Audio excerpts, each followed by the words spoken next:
County Commissioners meeting, February 18th, 2020. Good morning, Brad. Good morning.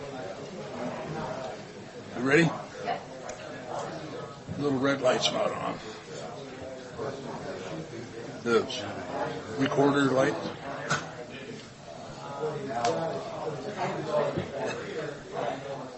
Good morning, everybody. It is 9 a.m. on Tuesday morning for a regular board meeting, and full complement of commissioners, Mr. Peck, Whittier, and Cook, your administrator, and the clerk, and there's an audience this morning.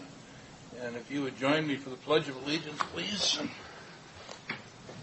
I pledge allegiance to the flag of the United States of America and to the republic for which it stands, one nation, under God, indivisible, with liberty and justice for all. Thank you. Our first item this morning is approval of Commissioners' minutes. February 4th, let me back up, January 21, 28, and then February 4th. There's no addition, changes, or corrections. I'll sign them as presented. They're good. Fine. Okay. It's going to be a relatively short meeting this morning, so we're down to public comment already. First of two items on the agenda. Anybody like to speak to the board?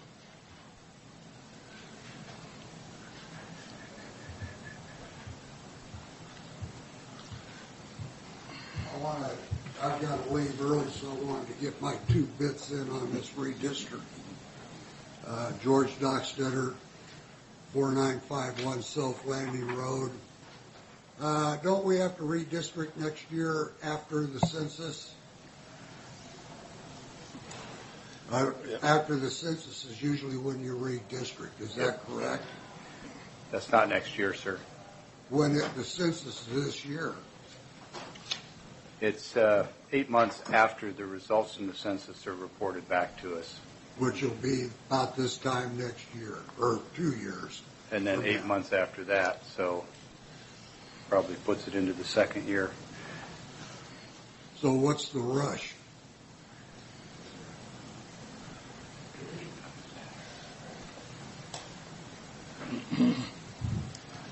Anybody got an answer? No. That's been my question also. Our chairman has advised in previous meetings he'd prefer to keep these as public comment and not as debates. I'll go ahead and answer your question, which is to comply with the law that we're currently not complying with. And what law is that, if I can ask? I just refer you to Mr. Johnson, maybe after the meeting or sometime you can provide all the statutes that are relevant. Again, I'm just trying to comply with the chairman's wishes on how we handle these. If I may, Mr. Chairman, this is a result of legal analysis of the current Voting Rights Act in the state of Washington that we believe we are out of compliance with. And the current redistricting effort is to bring us into compliance until we have an opportunity to review census data that will be forthcoming at some point in the future. Well, I think it's a waste of time and money.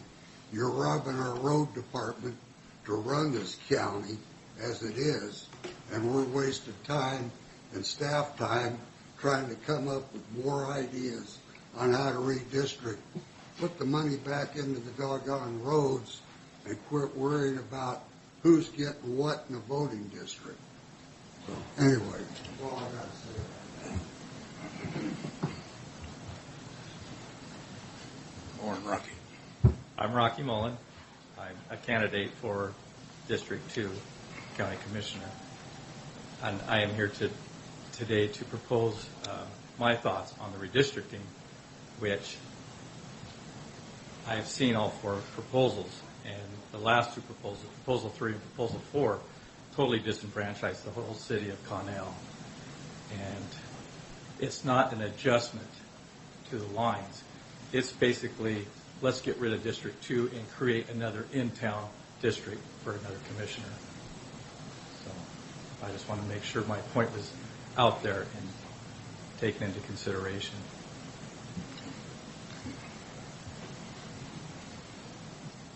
Further comments this morning? Seeing none, we'll move on then to payroll. We have some bills to pay, Commissioner.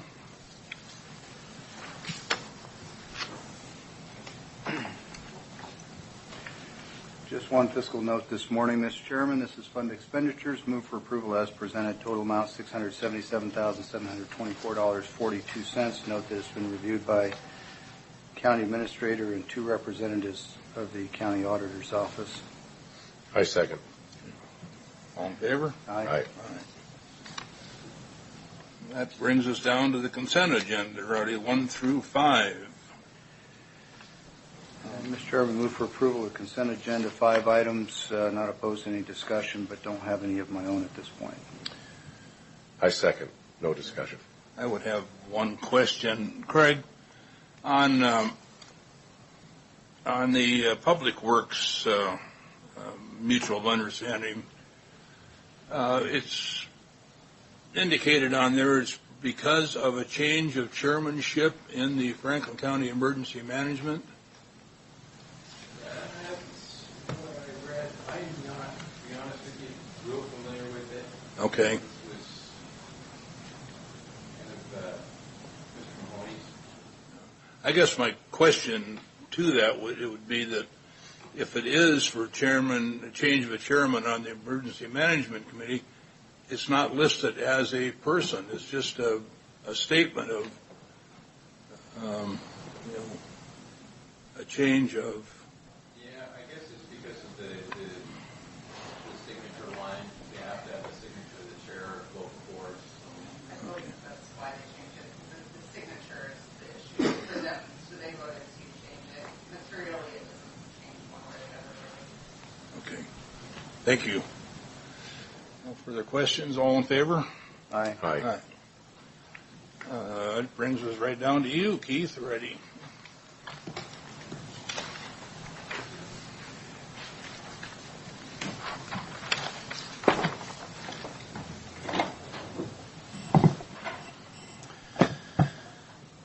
After last week's meeting, I did meet with a representative of the Latino community who made some additional requests for us to consider.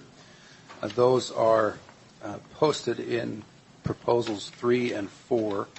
I'll just kind of give, for the benefit of those who haven't seen this before, a bit of a review of where we've been in some of our prior meetings. Proposal 1 made an attempt to rebalance the current numbers that we have by moving some of these districts that are precincts that are. Let me find my.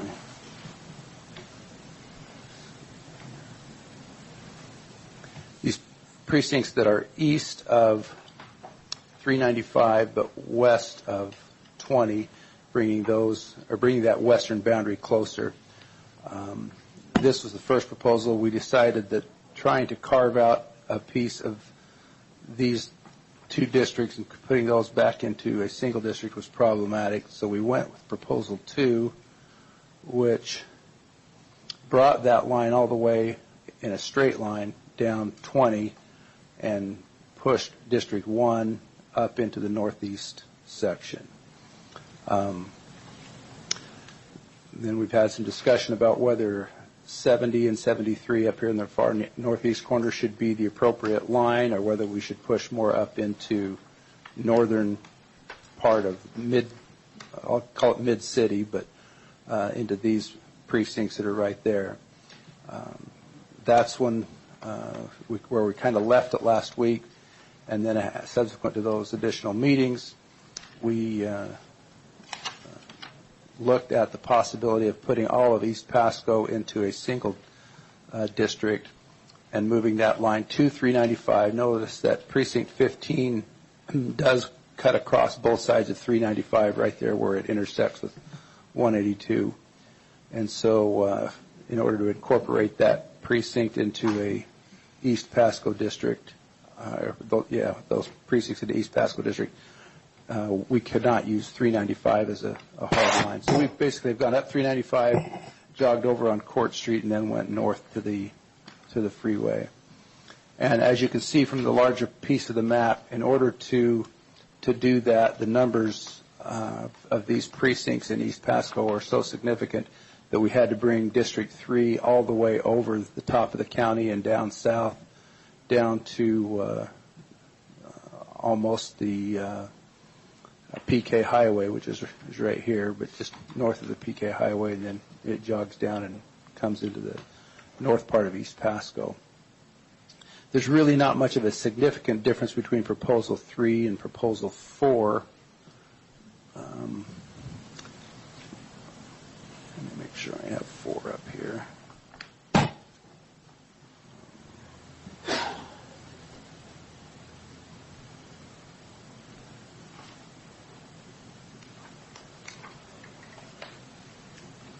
Okay, there's 4. Yeah.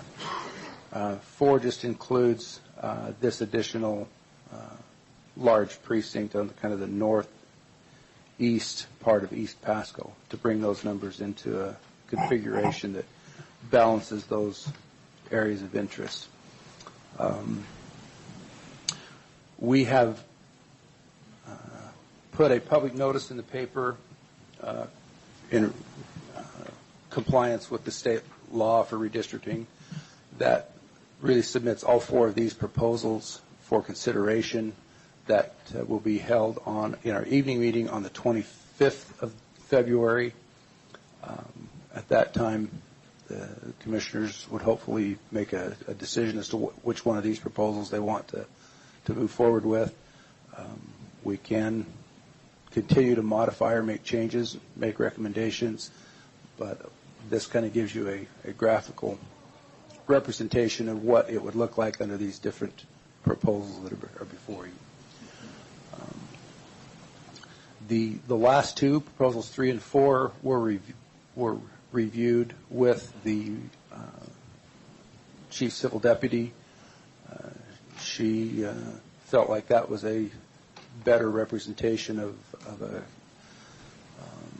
district boundary line that could be defensible against a proposed challenge under the Voting Rights Act. We know that census numbers are going to be different than the proposed numbers that we have from the Office of Financial Management, the current numbers that we're using, and would expect that once we receive the numbers of the census, that would tell us exactly where we may need to make some minor adjustments in a couple of years. But in lieu of the fact that we've got elections coming up this year for 2 of the commissioner districts, and the realization that we're probably out of balance right now, that was the purpose in which we started developing these proposals. So just want to give you that update and certainly answer any questions that you may have. Let's go to that point, I guess, and then we'll talk about it. They probably know my answer, that I'm not going to go for 3 or 4. Period. So, Well, we've got a public hearing scheduled for next week. I think I have an obligation as an elected official to hear the public input at the hearing before prejudging or predetermining, so I'll hold off taking a hard position till then. I'll offer a couple of general thoughts about redistricting. First off is the law is sufficiently clear to guide us in what the intent is and what we're supposed to do. What we have now clearly doesn't fit, and there are counties, at least one for sure and others pending, that will be the target of litigation. One of them is currently under a claim and will probably be litigation soon for exactly these issues. All that aside, this isn't about so much trying to avoid litigation, although that's part of our responsibility. The first duty is to comply with the law, and the law is intended to avoid diluting the interests of any one common area by splitting up its voting base into multiple districts. And while some people might view that as a good thing to split up those areas such that they might get multiple commissioners from a particular part of the county with a particular interest, be it ag or eastern part of Pasco or the western part of Pasco, whatever their particular interest is. The fact of the matter is, commissioners are elected countywide. They have a duty to serve countywide, and whether you're a career Hanford engineer living in the city, or whether you're like Mr. McMullen, who's sitting here in the audience today, got 30, 40 years of firsthand farm experience, yet lives in the city of Pasco. The notion that you can't elect a commissioner out of the city limits because they won't represent ag or won't have the same depth of knowledge is a misnomer. I suspect Mr. McMullen's experience would make him as qualified to represent ag as anybody in the county. He's currently on our planning commission. So the idea that you've got to have multiple predominantly agrarian county areas to get representation on the board is incorrect. Today, with the 3 districts we've got, which run all the way up through the middle of the North County, you could very well have 3 commissioners who all live inside the city limits of Pasco.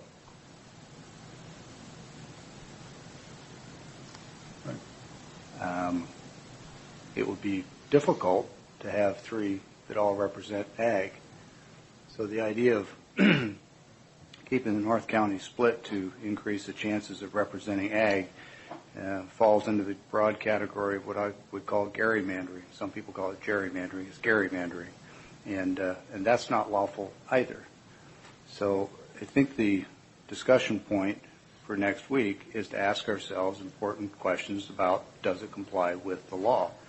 Someone living down near the Crazy Moose Casino on 20th Avenue to be in the same district as somebody living north of Colotis or just off of Moose Road on the Adams County line 50 miles away is a pretty hard thing to defend in the face of the state law that says that these districts should be as compact as possible without breaking out communities of interest. So I'm not hardwired to any one. I do want to note that there are times when compliance with the law has to be tempered with fairness and decency, and Mr. Mullen, who's here this morning, announced his intention to run for the District 2 seat, I think, more than a year ago. And to redistrict today, him having already made those announcements and district in a way that would preclude him from being able to run would be improper and would offset the strict interpretation. So I don't know that 4 is legally and ethically defensible. 3 is. And I'm not necessarily saying that 3 is my best option at this point, but the notion of splitting the northern territory of the county either to try and get more ag commissioners on the district, which is improper, or for some other reason doesn't meet the test of the law. They're supposed to avoid cutting up communities of interest as we've done with the eastern part of Pasco. At the end of the day, it'll be 2 out of 3 that'll vote for it, and hopefully we can get to a point where all 3 commissioners can agree on the same outcome. But when I got elected, I didn't say, hey, I'm going to serve the people of District 1. I'm going to serve the people of Franklin County. If you remember back shortly after I got elected, there was a multi-year pending effort to try and get us into a range-only county to support the cattlemen. I've never been a cattleman. I've never been a farmer. But I'm the guy that came along, studied the law, wrote the ordinance, got 100 years' worth of land use actions in the county rescinded, and created the range area county that the ag community wanted. So the notion that you have to be an ag person to understand ag issues or serve the ag community is just dead wrong. Thanks. So, Keith, how far are we out of compliance right now that brought on all this action? Population between the top and the low, the high end and the low end, what is the number that we're out of compliance? Probably about 8,000 votes, maybe, or population, which puts us up to 20%. Yeah. And where would you like to see that compliance within? There's not a hard and fast legal standard, but 10% is kind of the typical threshold at which courts will initiate a review of a redistricting plan. So within 3,000 then? Yeah. Well, if we're going to go to all this work in proposal number 3 that Commissioner Peck said that he's not weighing heavily on, but he thinks we can be within compliance of the law, we're still out 4,484 votes. And let me remind everybody that the numbers here are totals based on the projections from the Office of Financial Management in the state, but we already are aware that several of these precincts have had substantial building and occupancy since these numbers were prepared about a year ago. The classic example is Precinct 47 at the Chapel Hill area. We know there's right now that number is showing 203 as a population. There are well over 200 new homes that have been built. So that's one example, and perhaps, I don't know if it's the most egregious is not the right word, but the most significant example, but it's certainly a significant example of growth that's taken place in the city of Pasco in the last year, and we expect will continue to grow. So based on that, what you just said, for the last how many years since we've redistricted, all we have is statistics on top of statistics with no hard evidence. So to reiterate Mr. Dockstetter's, I think that maybe it'd be best to wait until after the census and we do the redistricting then so that we have hard numbers instead of, we're working off of numbers that aren't. They're not as incredible. precise as the census numbers will be, but I think we have an adequate basis for establishing that we're exposed to a legal challenge under our current districts. And that's why I'm making a recommendation to make the change so that the current election is not affected by that. So if we're looking at the numbers that we don't know are correct or not, option 1 or proposal number 1 gets us within 2,094 votes. And so if we're really looking at trying to even up the districts until the redistricting, I think proposal number 1 is actually the best one. Proposal number 2, again, 5,326. Proposal number 4 is almost 4,000. So if we're looking at trying to even up the numbers to be within the guidelines of the law of like-minded population, to me there's only one choice here that's really meeting what we're trying to achieve, and that's equal population. So I would note that equal population is only one of several obligations under the law. And 2, I would point out that the current imbalance has the largest districts being the ones that are fastest growing. And so the problem is getting worse by the week, not going the other way. And that the proposed redistrict numbers reverse that process and give more upward growth in the larger areas and give some breathing room. So we'd be making progress on a regular basis toward balancing, whereas not changing it, we'd be making daily progress on getting further out of balance. But again, the numbers are only one of several criteria in the law, and there are counties that are subject to claims and pending litigation on this very issue. So for us to pretend that we can put it off for some future date, we will find ourselves defending an action very much like the one that the city of Pasco just did. And for those who think that this is really about trying to get more ag districts or fewer ag districts, let me give you a little glimpse of the future. You ignore the law, we end up in a lawsuit. The lawsuit pushes Title 11 of the state constitution, and we end up with district-only voting, and we end up with a map that looks like number 4, and then you are guaranteed to have one ag district with one commissioner and 2 city districts with 2 city commissioners. Getting ahead of this, complying with the law, and getting something that's more realistic and defensible under the law probably does more to preserve the supposed ag vote. And I say it that way because I think there's plenty of ag vote and ag support in the city. I don't think once you move into the city you forget the value of ag. I certainly haven't. So I think there's a little bit of strategic thinking and reasoning here that's appropriate, and we'll go the way we go. But the beauty of these meetings is that they're recorded, and we can look back in a couple of years and see what made sense and what didn't. So if I'm hearing you right, instead of waiting for a legal challenge, which I haven't even heard of anybody bringing a legal challenge, we're going to jump through the hoop so that To comply with the law. We're not out of compliance with the law right now. I don't know how you think we're out of compliance with the law. All we're trying to do is even up the population. I'm just trusting our legal counsel, who has said that we clearly are outside the bounds of the law.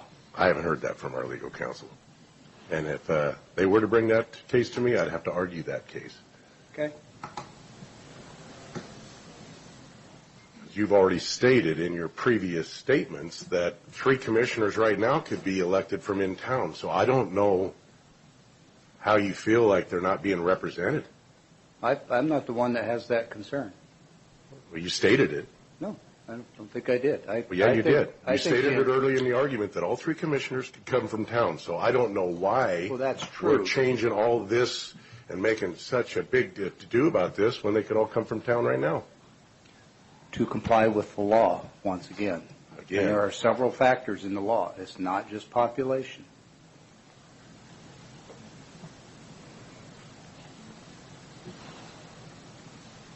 Anything else at this point, Keith? No, I don't believe so.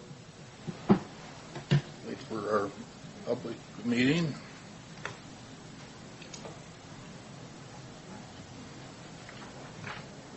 With that, we're at the public comment again. Second item. Anybody like to? On further note, as Mr. Peck said, that the 2 largest counties are the fastest growing. So you're going to take one of the fastest growing districts and make it twice its size. It's about population, not geographic area. But you already said it's the fastest growing district. And all the growth is down by Walmart and Hapo Center and in there. And so by moving portions of that into my district, you increase the growth rate of District 1 and you slow down the population growth rate of District 3, which are the 2 things that need to happen to help us get into balance. And in proposal 1, he would be the smallest population with that growth, with those areas in his, so he could catch up. That was the whole reasoning behind Proposal 1, is that with the growth rate, he will catch up to District 2 and 3 with the growth. And what about the rural communities of Connell and Colotus? Does their voice not matter? I'm not sure your question is.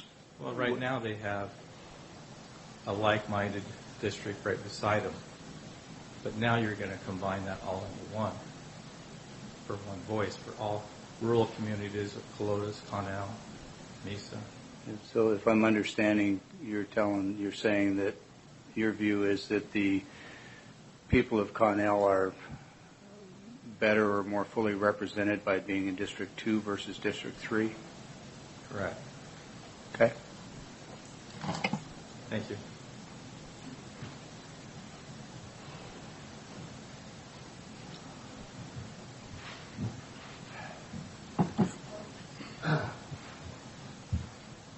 Mark Kraft, just commenting on this. You mentioned that it wasn't necessarily population that you were trying to adjust. Well, that's just one of several. If you're taking other things into account, what are they? I mean, sure. So the state law requires, and Keith, if you want to jump in here too, but it requires that the districts be as compact as possible, which is why having somebody in District 2 living down by the Crazy Moose Casino and somebody on just the side of Muse Road off of Highway 17 at the Adams County line 50 miles away doesn't fit the requirement for compact districts.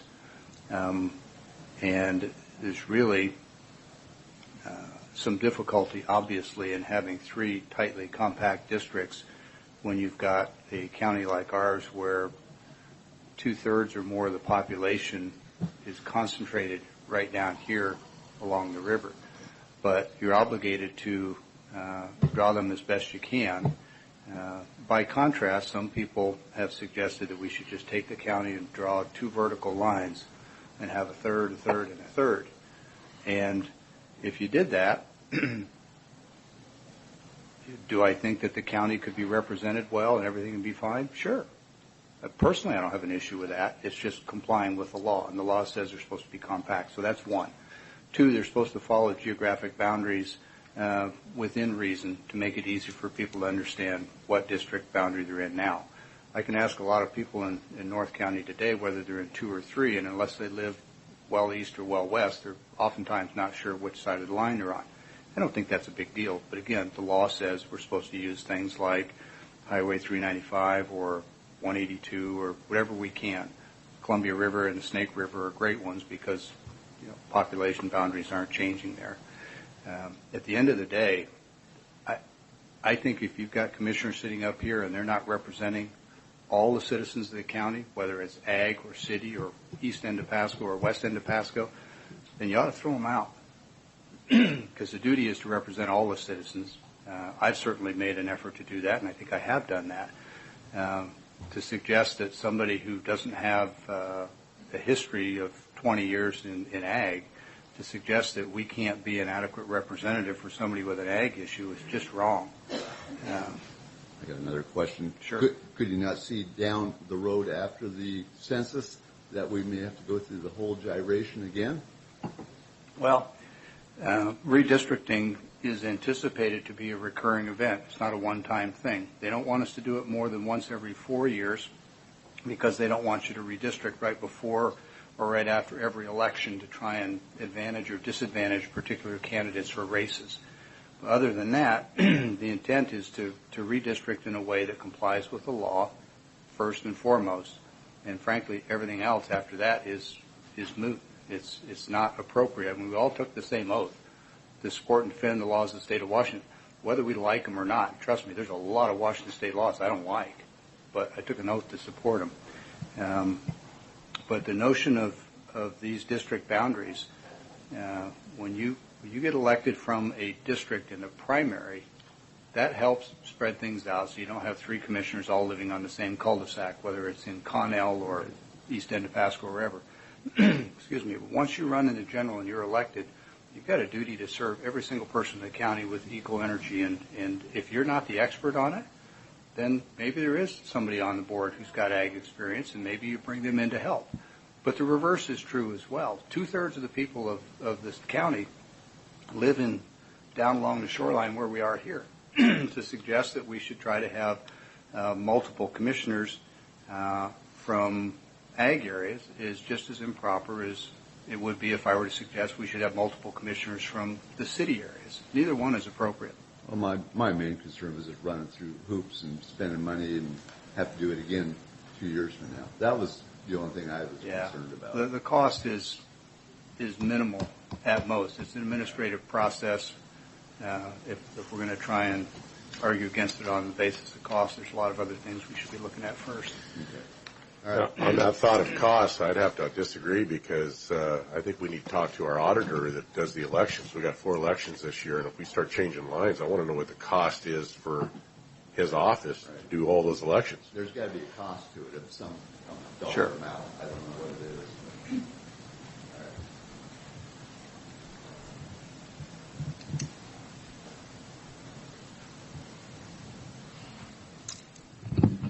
Good morning. Mr. Johnson, can you go back to number 3 and number 1? Go back to the maps, please. Thank you.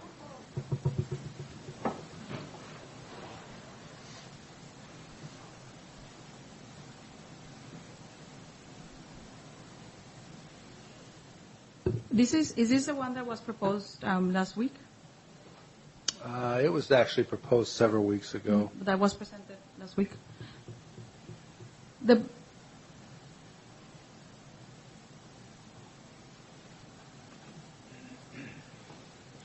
This is the first week that Proposal 3 has been viewed publicly. And something that I haven't heard from the commissioners is to keep communities of similar interests together, and that is very important. Because you can ignore that, but then later you will have a problem. Either you address it now, which is a perfect opportunity to address it, or you will be forced to address it later. To me, and we haven't had communities that are from 395 to 20th. They don't even know what's going on. But when they hear what you're saying, that's problematic. The communities from 395 to 20th have very little or related to do with communities from up north. And also communities from, the community from 395 to 20th have very little to do with the communities in Section Pink, in District 1. So we have to be mindful of that. It might not be, what you want, but it's something that is what the law is asking for you to act on. You're going to vote whatever you want, however you want to vote, but you will be probably forced to enforce what the law is. Okay, so let me ask you this. Yeah. As that's drawn up right there in District 2, what is the populace, do you know, of It's south, around 6,000. south of 395, all the way over to 395? What South is, of 395. or excuse me, we want proposal 1, Keith? Not 3. Mm-hmm. The populace in the town that you're talking about is probably, I'd say, in the vicinity of 8 times greater than all of North in Area 2. If they wanted a commissioner, and if they want to know the facts, and they want to know what's involved, they could elect a commissioner today from that area and have their representation. Which one are you talking about, south of 395? South of 395, in the green. Mm-hmm. All that population down there, right now, if they got involved, they can elect a commissioner for Area 2. Again, but that it could happen. It probably will happen, but that is not, it would not be compliant with the law. I don't understand why it's not compliant with the law when they can get their representation if they want to get involved and be engaged. Well, probably you would again resort back to your county administrator, and he would be able to let you know why why that one would not be. You would probably have a legal challenge coming up. Have you been in contact besides a commissioner meeting with any of these commissioners up here on the board right now? Have you talked to any of us privately? With what? Any one of us privately? For what? About this? Well, that's something that we have to follow, yeah. No, I'm asking, have you talked to any one of us 3 commissioners in private about this? I've met with Keith Johnson, yes. But you have not met with any one of us 3 here or talked to us any time about this? Yeah. You have? She's approached me. Excuse me, I've got the floor? Oh. No, actually, the board has the floor, and she approached me after a announcement by Mr. Sant over at the Justice Center in Kennewick when he announced that he was running, and she approached me and talked about the possibility of running in that district. And we didn't talk about redistricting, and I want to respect her privacy about whether or not she's intending to run or not, but she did approach me, and we did have a brief conversation in a parking lot. So you had to have a discussion then?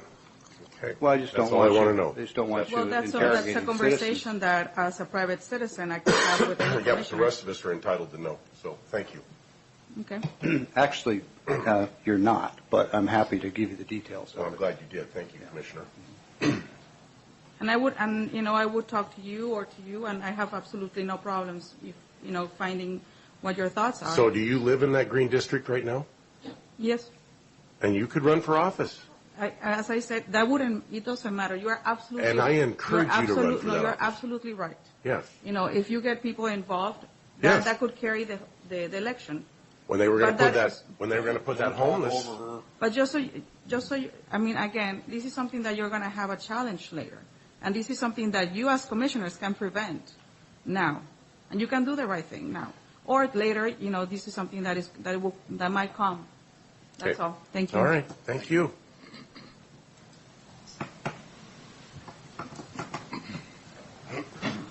As we can clearly see, someone who's not being very honest here. It was a direct question. Turn the mic up a little bit there. Ron. Thank you. That was a direct question, wanting to know if she had spoken with any of the commissioners, and she blatantly did not admit to it. She said she spoke with me. No, she didn't. Not until she was questioned by you. Anyways, I just want to make that point because we all should be honest in this room with our forthcomings. Thank you.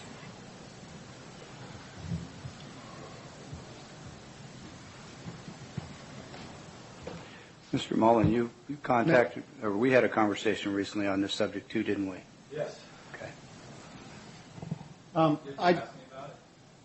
What's that? Did you ask me about it? I fairly say yes. Well, no, I just, as long as we're going to put conversations on the record, I just The wanted to. question was, have you spoken to any of the commissioners about I understand. I'm past that. I was just noting that you and I have discussed this as well. I'm not just discussing it with one person who might have one interest. You and I discussed it at length. I just want to bring up the fact that when this came up several weeks ago, and we talked about the redistricting, at that point in time, it was billed as a balancing. And so, again, everybody's aware of this, but the fact is we're getting into all these different proposals and wholesale changes based on threats of lawsuit, potentially being illegal, all of these issues. And this complexity as we get closer and closer in a presidential year, I mean, it's beginning to feel like the legislature handing garbage to the counties to do in a pressure situation. I want to just bring back, we are going to have to do this. We have the weakest numbers that we could potentially have being 9 years out from a census. So I'd like to kind of reset back to the fact that I know that there's a particular, one of you thinks we're illegal right now, and, everyone else, there's these bigger issues. It bears saying we really need to get the best numbers and address these true issues at the time they come. So, we'll do everything we can to comply. And but I do, the longer this stretches out, the more of these wholesale changes.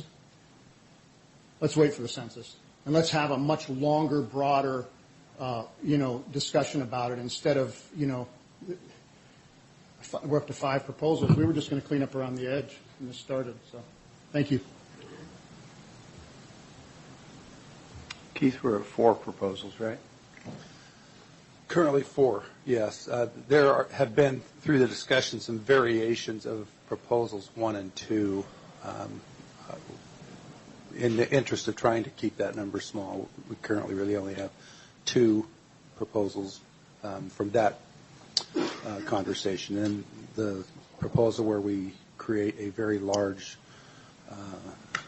District 3 geographically that's north of the county, those 2 proposals are new. So in total, yes. Short answer is we have 4 proposals. Well, just so that no one gets the impression that this is some sort of a last-minute rush effort to get this done, I remind people that I brought forward the same issue, the fact that we were out of compliance with the law, that we're edging ever closer toward potential litigation, brought forward maps that look a lot like some of the proposals today. What was that, 2 years ago? My memory right when it was? It was before the last election. Yeah. So this is not new. This is something that's been avoided and pushed aside. City of Yakima is currently under a claim, I believe it's from the ACLU, about exactly this issue. If they don't come to terms, which my opinion is that means if the county doesn't roll over and do what the ACLU wants, then I believe the claim will shift to litigation, as we've seen many times previously.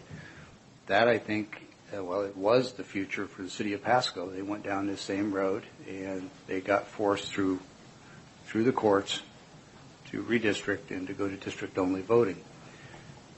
So this is not new. I've been pushing this for over 2 years, and my sole objective is comply with the law. If you do that, you won't have a problem. There are lots of parochial interests, none of which comply with the law. It's gerrymandering to try and draw these boundaries to advantage or disadvantage any population specifically because that's who you want to have in office. Under the Voting Rights Act, that's different than drawing boundaries around communities of common interest. Not going to change my world a whole lot whether these boundaries change or not, but I'm not going to sit up here and not do my best to follow the law. If anyone thinks that I'm misinterpreting the law, please check with our legal counsel and ask for an opinion.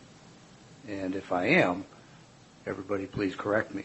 But I've checked in several times, and so far I'm being told, no, you're exactly on track with the law.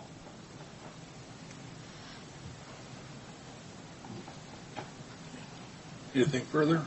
No. Yes. Scott Middleton. I just wanted to make a comment about this. Is that I think we are potentially going to waste a lot of money doing this, and I don't think it's right. I think we should wait, like Mr. Didier said, wait until the census. And then also I'd like to point out in the green section with this proposal 1 that someone mentioned that it's not, that we need to shorten it up like proposal 4 shows. And I think that the people within that community in the green with proposal 1, if you could. Proposal 4? No, proposal 1, just to spread it out, the map out a little bit more, is that the people, you can see that a lot of the people that live in this east side of Pasco has a lot to do with up towards the DK Highway, and those people are represented. And then the way that it stands right now in proposal 1 is that majority of them outweigh the people along the PK Highway and all the way up. And I think that it's the way that it sits right now with proposal 1 is as beneficial to all of us as possible, because proposal 4 is just taking out a whole entire section and making it one with one voice, and that's not right for the people within the communities that are kind of out in the country. And so Connell and Mesa and Clotis, and I think it's kind of misinterpreted that the population, yes, it is growing in the West Pasco, but it's also growing out in the country. There's lots of people that are moving out towards the country that want to get away from being in town, and there's lots of houses that are being built. Even where we live on the PK Highway, there's tons of houses and population that I don't think has been accounted for yet because we haven't done an updated census. So I just wanted to make that comment. Thank you. Further comments? One more comment. It seems like no matter what we do in society, there's always somebody that's got the opposite view. And so no matter how you come up with it, somebody still could file a lawsuit saying it's not equal. So, why don't we just have these as a backup? If we actually do get a lawsuit, we'll propose these. Here you go. Which one do you want? I mean, that's just have it in your back pocket and ready to go if there is a claim.